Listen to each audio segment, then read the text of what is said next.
अध्याय 3 कर्मयोग। अर्जुन बोले, हे जनार्दन, यदि आपको कर्म की अपेक्षा ज्ञान श्रेष्ठ मान्य है, तो फिर हे केशव, मुझे भयंकर कर्म में क्यों लगाते हैं? आप मिले हुए से वचनों से मेरी बुद्धि को मानो मोहित कर रहे हैं। इसलिए उस एक बात को निश्चित करके कहिए जिससे मैं कल्याण को प्राप्त हो जाऊं। श्री कृष्ण बोले, हे निष्पाप, इस लोक में 2 प्रकार की निष्ठाएं मेरे द्वारा पहले कही गई हैं। उनमें से सांख्य योगियों की निष्ठा तो ज्ञान योग से और योगियों की निष्ठा कर्म योग से होती है। मनुष्य न तो कर्मों का आरंभ किए बिना निष्कर्मता को यानी योग निष्ठा को प्राप्त होता है और न कर्मों के केवल त्याग मात्र से सिद्धि यानी सांख्य निष्ठा को ही प्राप्त होता है।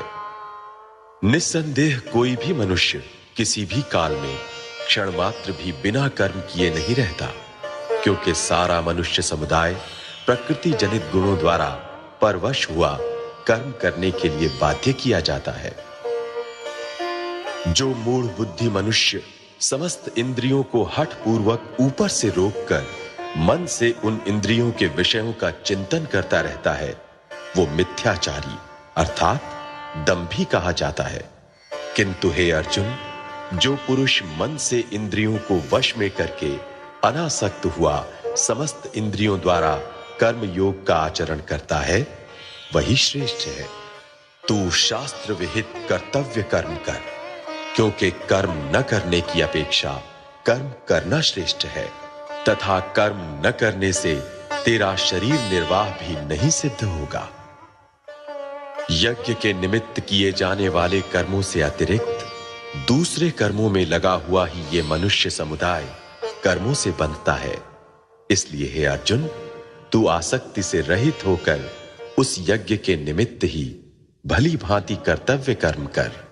प्रजापति ब्रह्मा ने कल्प के आदि में यज्ञ सहित प्रजाओं को रचकर उनसे कहा कि तुम लोग इस यज्ञ के द्वारा वृद्धि को प्राप्त हो। ये यज्ञ तुम लोगों को इच्छित भोग प्रदान करने वाला हो।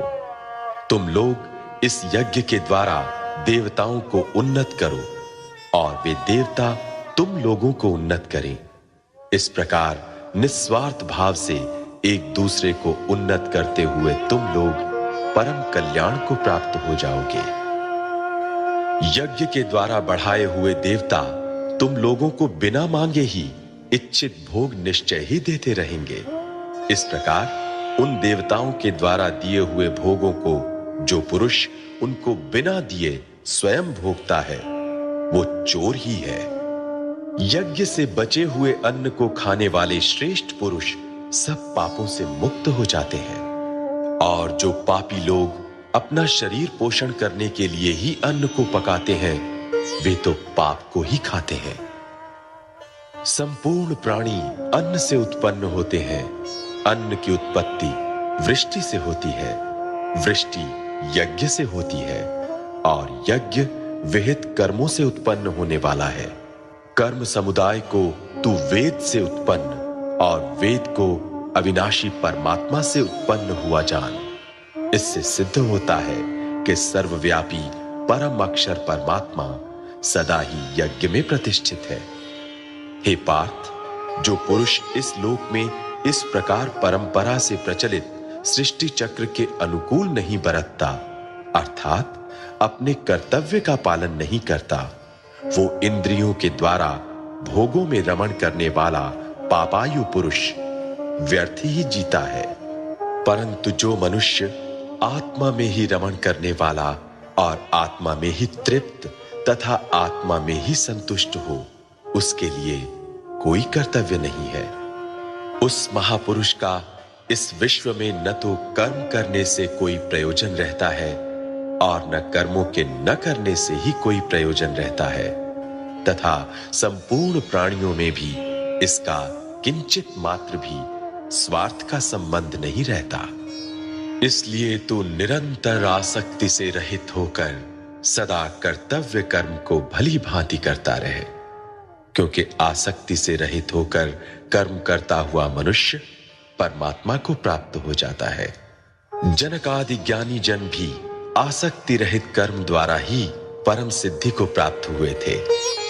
इसलिए तथा लोक संग्रह को देखते हुए भी तू कर्म करने के ही योग्य है, अर्थात तुझे कर्म करना ही उचित है। श्रेष्ठ पुरुष जो जो आचरण करता है, अन्य पुरुष भी वैसा वैसा ही आचरण करते हैं। वो जो कुछ प्रमाण कर देता है, समस्त मनुष्य समुदाय उसी के अनुसार बरतने लग जाता है। हे अर्जुन, मुझे इन तीनों लोकों में न तो कुछ कर्तव्य है और न कोई भी प्राप्त करने योग्य वस्तु अप्राप्त है, तो भी मैं कर्म में ही बरतता हूं। क्योंकि हे पार्थ, यदि कदाचित मैं सावधान होकर कर्मों में न बरतूं तो बड़ी हानि हो जाए, क्योंकि मनुष्य सब प्रकार से मेरे ही मार्ग का अनुसरण करते हैं। इसलिए यदि मैं कर्म न करूं तो ये सब मनुष्य नष्ट भ्रष्ट हो जाए और मैं संकर्ता का करने वाला हो जाऊं तथा इस समस्त प्रजा को नष्ट करने वाला बनूं। हे भारत, कर्म में आसक्त हुए अज्ञानी जन जिस प्रकार कर्म करते हैं, आसक्ति रहित विद्वान भी लोक संग्रह करना चाहता हुआ उसी प्रकार कर्म करे। परमात्मा के स्वरूप में अटल स्थित हुए ज्ञानी पुरुष को चाहिए कि वो शास्त्र विहित कर्मों में आसक्ति वाले अज्ञानियों की बुद्धि में भ्रम अर्थात कर्मों में अश्रद्धा उत्पन्न न करे, किंतु स्वयं शास्त्र विहित समस्त कर्म भली भांति करता हुआ उनसे भी वैसा ही करवाए।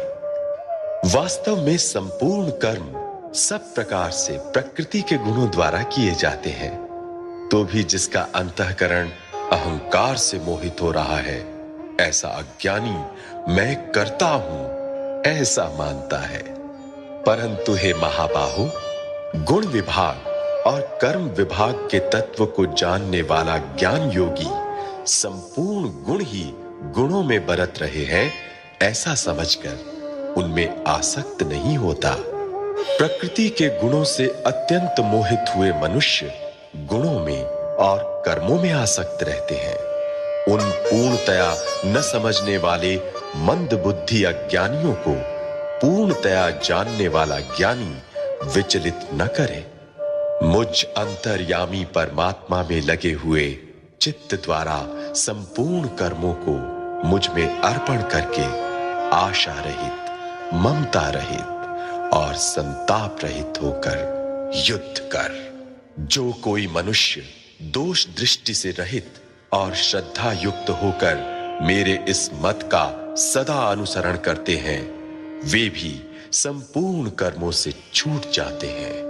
परंतु जो मनुष्य मुझ में दोषारोपण करते हुए मेरे इस मत के अनुसार नहीं चलते हैं, उन मूर्खों को तू संपूर्ण ज्ञानों में मोहित और नष्ट हुए ही समझ। सभी प्राणी प्रकृति को प्राप्त होते हैं, अर्थात अपने स्वभाव के परवश हुए कर्म करते हैं। ज्ञानवान भी अपनी प्रकृति के अनुसार चेष्टा करता है, फिर इसमें किसी का हठ क्या करेगा। इंद्रिय इंद्रिय के अर्थ में अर्थात प्रत्येक इंद्रिय के विषय में राग और द्वेष छिपे हुए स्थित है। मनुष्य को उन दोनों के वश में नहीं होना चाहिए, क्योंकि वे दोनों ही इसके कल्याण मार्ग में विघ्न करने वाले महान शत्रु हैं। अच्छी प्रकार आचरण में लाए हुए दूसरों के धर्म से गुण रहित भी अपना धर्म अति उत्तम है। अपने धर्म में तो मरना भी कल्याणकारक है और दूसरे का धर्म भय को देने वाला है। अर्जुन बोले, हे कृष्ण, तो फिर ये मनुष्य स्वयं न चाहता हुआ भी बलात्कार से लगाए हुए की भांति किससे प्रेरित होकर पाप का आचरण करता है? श्री कृष्ण बोले, रजोगुण से उत्पन्न हुआ ये काम ही क्रोध है। ये बहुत खाने वाला अर्थात भोगों से कभी न अघाने वाला और बड़ा पापी है। इसको ही तू इस विषय में बैरी जान। जिस प्रकार धुएं से अग्नि और मैल से दर्पण ढक जाता है तथा जिस प्रकार जेर से गर्भ ढका रहता है, वैसे ही उस काम के द्वारा ये ज्ञान ढका रहता है। और हे अर्जुन, इस अग्नि के समान कभी न पूर्ण होने वाले काम रूप ज्ञानियों के नित्य वैरी के द्वारा मनुष्य का ज्ञान ढका हुआ है।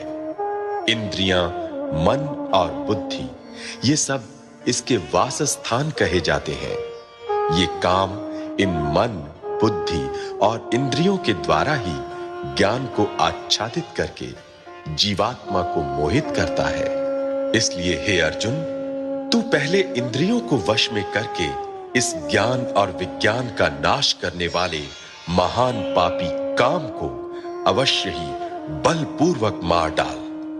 इंद्रियों को स्थूल शरीर से पर यानी श्रेष्ठ, बलवान और सूक्ष्म कहते हैं। इन इंद्रियों से पर मन है, मन से भी पर बुद्धि है, और जो बुद्धि से भी अत्यंत पर है वो आत्मा है। इस प्रकार बुद्धि से पर अर्थात सूक्ष्म, बलवान और अत्यंत श्रेष्ठ आत्मा को जानकर और बुद्धि के द्वारा मन को वश में करके, हे महाबाहो, तू इस काम रूप दुर्जय शत्रु को मार डाल।